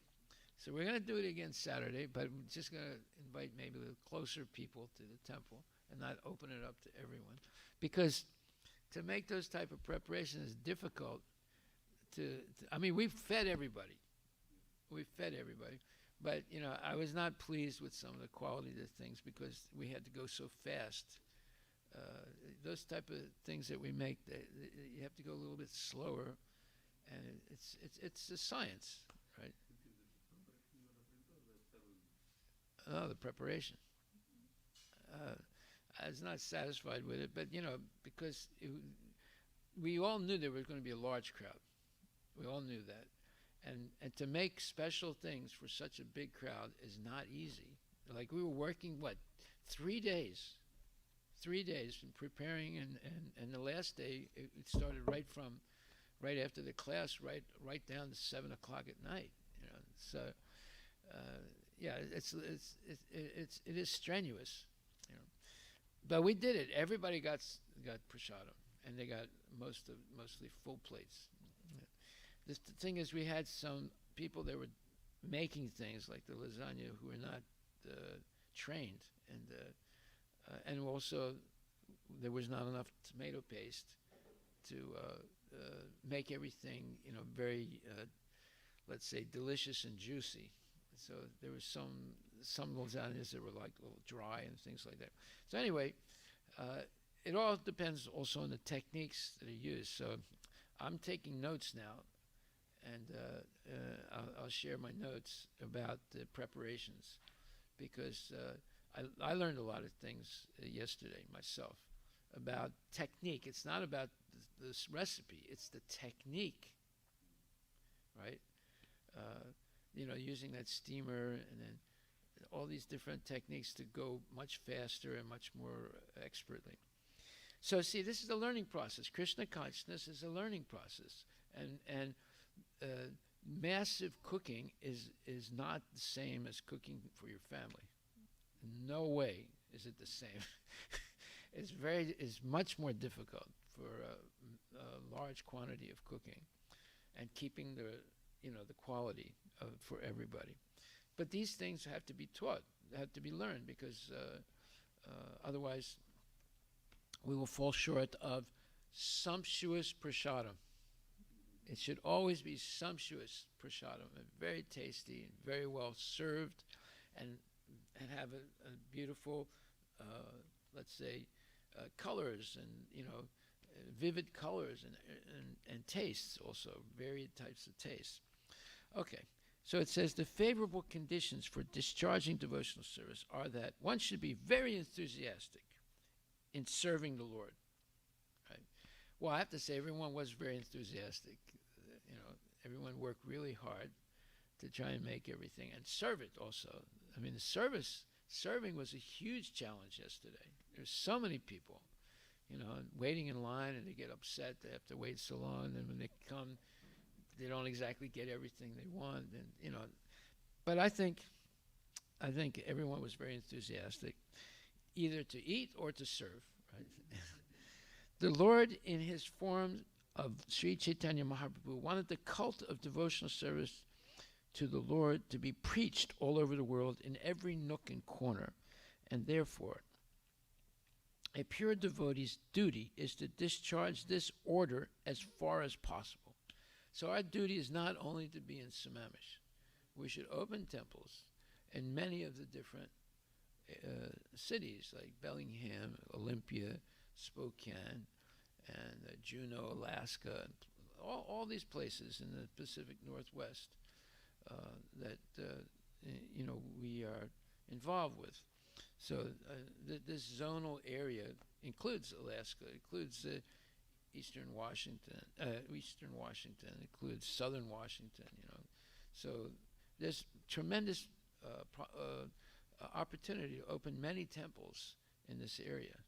Just in the Seattle area, my goal is to have 4 major temples. So we're going to very soon open the 2nd major temple, and then we'll start on the 3rd also. And also our farms. So we're going to have at least 4 farms very soon, right? So all these things should be expanded tremendously. So it says that the cult of devotional service to the Lord should be preached all over the world in every nook and corner, and therefore a pure devotee's duty is to discharge this order as far as possible. Every devotee should be very enthusiastic, not only in performing his daily rituals of devotional service, those are following the rules and regulations, right? The daily rituals of devotional service, but in trying to preach the cult peacefully by following in the footsteps of Lord Chaitanya. In other words, we shouldn't be a nuisance to the public. We should peacefully, in a very kind and gentle and loving way or affectionate way, spread this movement and instruct others. If the devotee is not superficially successful in such an attempt, the devotee should not be deterred from the discharge of his duty. So don't expect you're going to be fabulously successful. It might be a failure for a long time, but you should not be discouraged by it. I mean, when I first came here, it took at least 12 years before things started to really move. It took 12 years. During that 12-year period, we were in a little house, and we had we had limited money, and but we did everything. We had festivals and everything. We'd go out on Sankirtan and we'd do programs in people's houses. But it took 12 years. Why? Because the temple, before I came, had a very bad reputation. Very bad reputation, this particular temple. So it took a long time to regain the confidence of the people. I remember the first time I met Don Porterfield, he said, well, how long are you going to stay here? Because every temple presidents that come here, they usually last about a year and then they go somewhere else. So how long are you going to stay? And he did not support the temple at that time. He had given up. Because he had such a bad experience. And he didn't believe in temple presidents being serious, because so many temple presidents before I came and went away. And every time they went away, they took something with them that put the temple in very difficult situations. So Don was very skeptical. But after about 2 years, he started coming regularly, and then I gave him a service, and now he's been very steady for all these years, at least 25 years he's been steady. But he had given up on Krishna consciousness. Okay, so success or failure has no meaning for a pure devotee, because he is a soldier in the field. Preaching the cult of devotional service is something like declaring war against materialistic life. There are different kinds of materialists, such as the fruitive workers, the mental speculators, the mystic jugglers, and so many others. All of them are against the existence of Godhead. They would declare that they are themselves God, although in every step and in every action they are dependent on the mercy of the Lord. Therefore, a pure devotee may not associate with such gangs of atheists. Well, look at it. Gangs of atheists, right? It's just like, the gangs of men who are breaking into shops and stealing all the merchandise in 1 or 2 minutes and running away, right? We have gangs like that right now, right? And that's what a gang is. It's a gang of dacoits and criminals that break windows and steal things, right? So he's calling them gangs of atheists. A strong devotee of the Lord will not be misled by such atheistic propaganda of the non-devotees, but a neophyte devotee should be very cautious about them. Yes, neophyte devotee. We're all neophyte devotees. So a devotee should see to the right discharge of devotional service under the guidance of a bona fide spiritual master, and should not stick only to the formalities. Right. So, well, I'm chanting my rounds, and I come to the temple only once a week. Only once a week I come to the temple for 2 hours. That's it. I'm not going to give any more service because I got too many other important things doing. I have my multi-level marketing business and this thing and that thing, and so I can't really. So, and it says, under the direction of the bona fide spiritual master, one should see how much service is being executed, and not simply in the matter of rituals. Well, he's talking about preaching and practical service, like washing the dishes and serving the prasadam and going out on the food truck and the projects. Now, who's going to take up the project of planting fruit trees? I'm waiting to hear someone say, I want to, well, it shouldn't be the same people. Different people should get involved. Well, who's going to be in the project of building people's gardens in partnership with municipalities, so that people can get free vegetables and learn also how to grow the vegetables. These are two big projects that we should start very soon. And we want our kids to get into it. The kids should take these projects, because the tree thing, it's a preparation for becoming a horticulturist in the future. Look that up, horticulturist, H-O-R-T. My brother studied horticulture. He what? My brother studied the horticulture. Horticulture, yeah, your brother's a horticulturist. Yeah. Look it up. What does it say? They're experts in trees. It's a whole profession. You can make a profession of it. You can, and it's a very good profession. You don't have to dissect a human being in that profession like doctors. The art of practice of garden cultivation and management. There you go. The art and cultivation of garden management and cultivation. There you go. So that's a great profession related to land cultivation and related to our project of dairy and land management, which is our main project now. So yeah, we need. Who's going to step forward and say, okay, I think I want this to be my profession, but I got to start at an early age. So I'll start right now. I'm still in high school, and this will be my project, and it'll look really good on my resume. If they see I started this project, then it's thriving, right? We're planting trees, fruit trees in public places with the permission of the city and the neighborhoods. And in the future, this is a generational thing, in the future it'll go on for 25, 30 years, this tree. And each tree has fruits, like in an apple tree. In every apple, there's at least 10 to 15 seeds, which means potentially from one apple, you could grow 15 more trees, you see? So nature is opulent. Krishna has made nature opulent, right? But you have to understand how it works. You have to, just throwing the seed in the ground will not mean that it's going to grow necessarily. It requires some culturing and knowledge. And that's what the horticulturalists learn. How to, how to take an almond or a walnut and turn it into a tree, because those are seeds, right? But you have to know, or a cherry pit, how to make the cherry pit, plant it and make it grow. Well, there's a whole technique of how to get the hard part of the pit off and just get the inside seed. It's an art how to do that. You don't just throw it in the ground. It might never grow like that. So who's going to, one or two or three of our kids should decide to become horticulturists and make this project. That project will be, believe me, if you make a project like we're saying, and those two projects that we have, that'll look like A grade on your resume to get into college.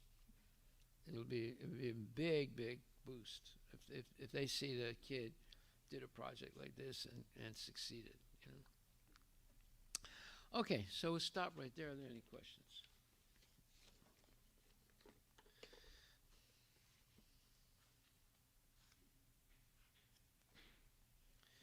I have a question. Who wants to be the horticulturalist? Besides Adidev, who will do it anyway, but you want to be the horticulturist? Okay, good. Because I tell you, if you're sick and tired of working in IT,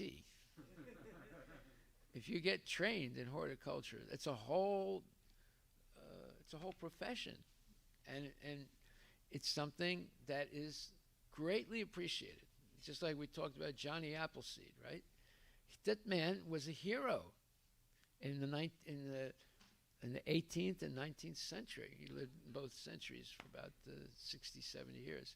He was a hero. He could go anywhere and people loved him because he was planting trees all the time that would last for 30, 40 years, and he was teaching people how to reproduce them also.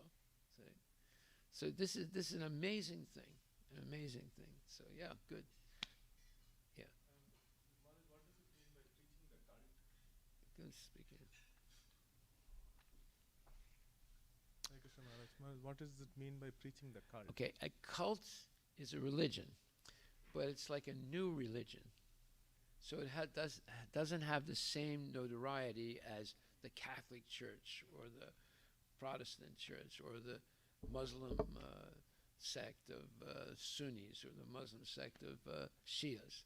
It's more.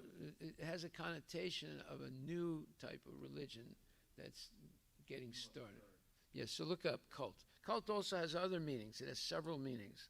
It means religion. So does it mean that we are still a cult, or have we grown out of that? Well, Krishna consciousness is considered a cult. Okay, it's still a cult. Yeah, once you become mainstream, it's called a religion. Okay. So what does it say? A system of religious veneration and devotion directed to a particular figure or object.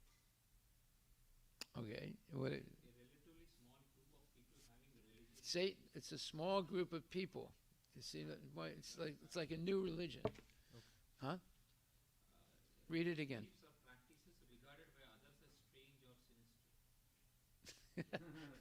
So there is a negative connotation to the word. One more is also there, a misplaced or excessive admiration for a particular person or a thing. Yeah, like Asaram Babu or Asad Guru or So, Maharaj, Nityananda. what does this preaching the cult means? Does You're preaching the principles that you adhere to. okay. So our principles are not strange. They're traditional, No meat eating, no gambling, no illicit sex, no intoxication. Chant Hare Krishna, the names of God. Glorify God with his transcendental names. Eat only sanctified food that's been offered to God first, and vegetarian. And chant and then do devotional service, right? So all these things, this is part of this cult, Okay. this type of new small religion, but it's good stuff. It's nothing bad. Well, and you can see what Prabhupada said: a mother's number one duty is to care for her children so that they grow up to be devotees, and children should never be hit or harmed physically. They should be taught with love and devotion, and affection. So there's nothing negative or weird about Krishna consciousness. It's all traditional stuff that are all good if you do it correctly. Now, if you deviate, that is bad. Or if you become a fanatic, that is bad, and that gives a bad,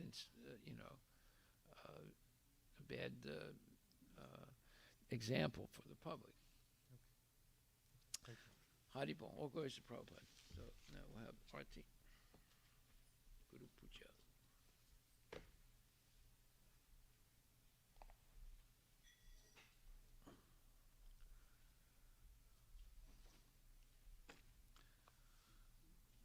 Who wants to chant? Does Mr. Charan want to chant?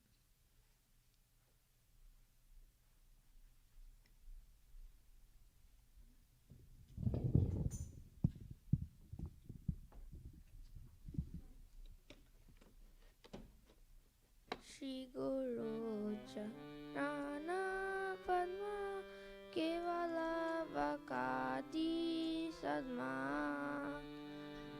Guru Charana Padma Kevala Vakati Sadma Vandomu Isavatana Mate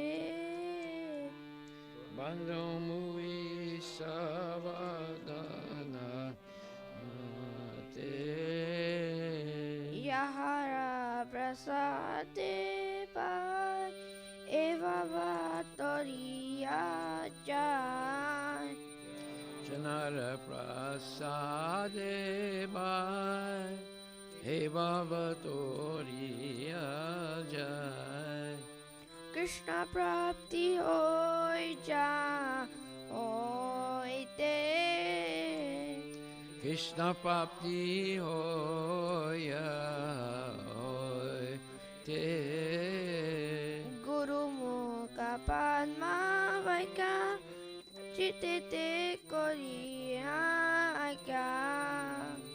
Guru Mukha Padma Vakya Chitete Koriya.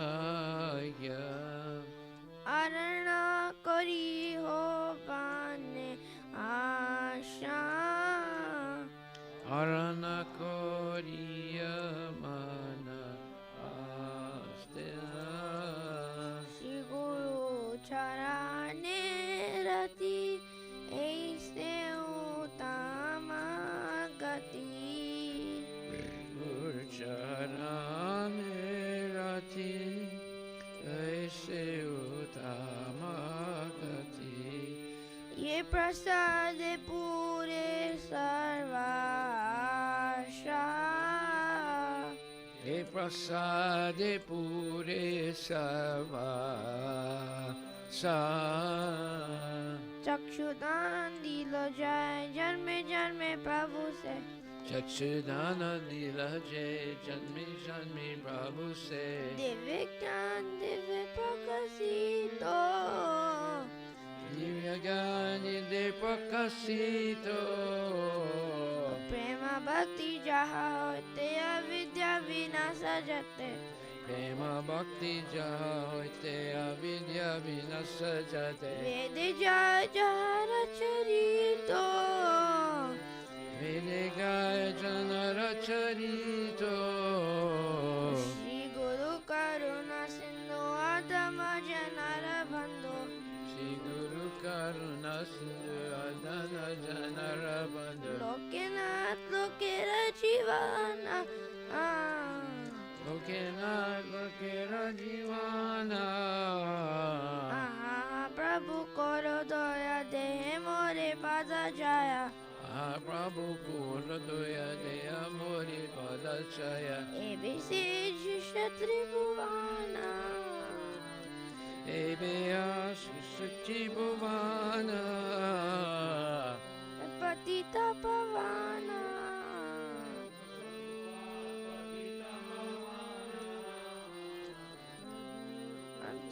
Radha Jaya Bhupada Jaya Prabhu Vada Jaya Prabhu.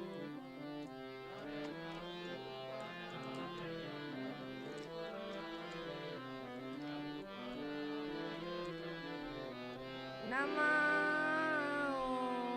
Vishnu Padaya Krishna Prishtaya Bhutale Srimate Bhakti Vedanta Swamini Namine.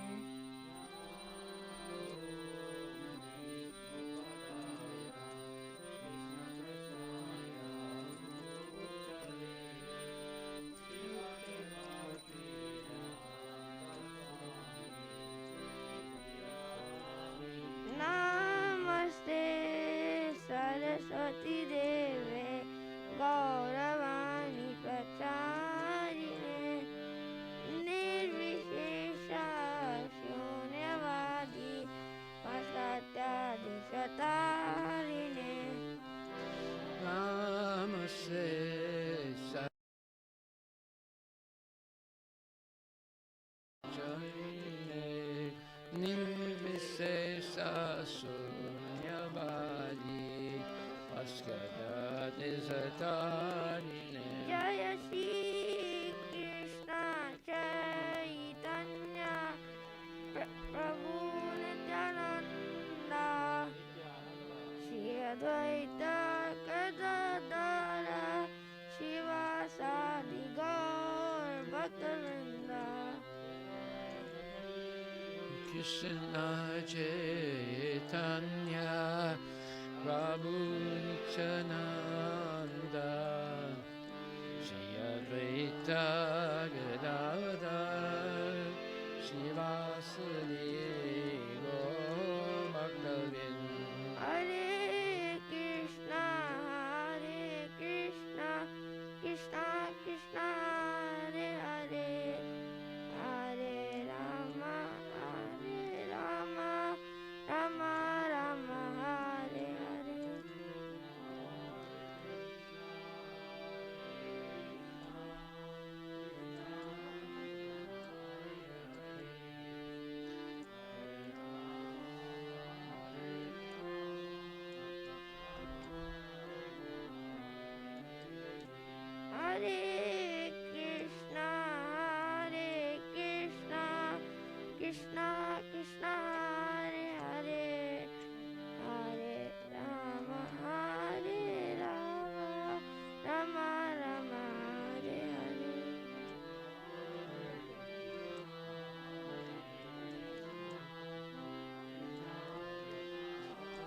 Jaya Prabhupada Jaya Prabhupada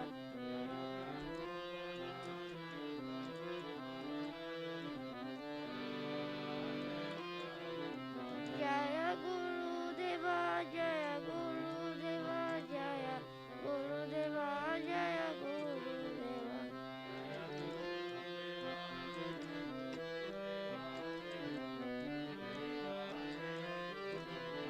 Nitai Gaura Hari Bol Hari Bol Hari Bol Nitai Gaura Hari Bol Hari Bol, Hari Bol, Nitai Gaura Hari Bol. Jai Srila Prabhupada ki jai, Jai Om Vishnupad Paramahansa Parvajika Statara Satara Shri Shishimada's Divine Grace A.C. Bhaktivedanta Goswami Maharaj Srila Prabhupada ki jai. Anantakoti Vaishnavinda ki jai. Namacharya Srila Haridas Thakur ki jai. Prem se Koho Sri Krishna Chaitanya Prabhu Nityananda Sri Dvaita Gadadhar Shivasati Gaura Bhaktivinoda ki jai. Shri Radha Krishna Gogopinath Sam Kunda Radha Kunda Giri Govardhana ki jai. Shri Vrindavan Dham ki jai. Shri Mayapura Dham ki jai. Jagannath Puri Dham ki jai. Tulasi Devi ki jai. Bhaktivinoda ki jai. Shri Radha Nila Madhava ki jai. Nitai Gaura Premanande. All glories to the assembled devotees. All glories to the assembled devotees. All glories to the assembled devotees. All glories to Shri Guru and Shri Gauranga. All glories to Srila Prabhupada ki jai. Nama Om Vishnu Padaya Krishna Vishnu Bhakti Samata Bhakti Samata